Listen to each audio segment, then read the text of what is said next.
Weeks later, and Defense Secretary Lloyd Austin has not responded to a request from Governor Youngkin and 4 members of Congress to halt the COVID-19 vaccination mandate for state National Guard troops. They contend the vaccine order isn't consistent with the latest science and worry that it could impact National Guard readiness. Mike Gooding has the latest.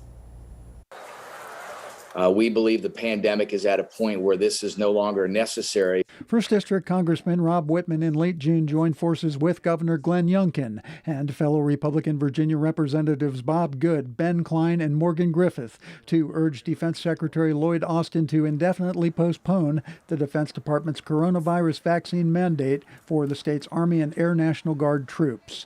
They argue the mandate will either drive troops away or weaken the National Guard if members get separated from service for refusing to comply. Not a smart move, Whitman says, in the midst of hurricane season. Why would you make it now even more difficult for the governor and for the state to be able to respond to these circumstances? According to DoD data, more than 1.7 million active duty troops are fully vaccinated. Whitman insists, though, it should be an individual choice, not a mandate. I'm vaccinated. I think the vaccines do work, but I do think it's an individual decision that needs to be made concerning whether or not someone gets vaccinated. And we can debate whether or not the order itself is lawful. We can debate where the lines of authority are between the governor and the Secretary of Defense.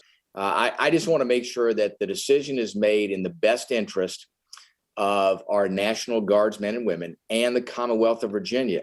Mike Gooding, 13 News Now. According to the Virginia National Guard, out of approximately 8,600 soldiers and airmen, 110 have refused to get vaccinated and 192 have requested religious or medical exemptions. Under DoD policy, unvaccinated troops cannot take part in monthly drills or annual training unless they are awaiting results from an exemption request.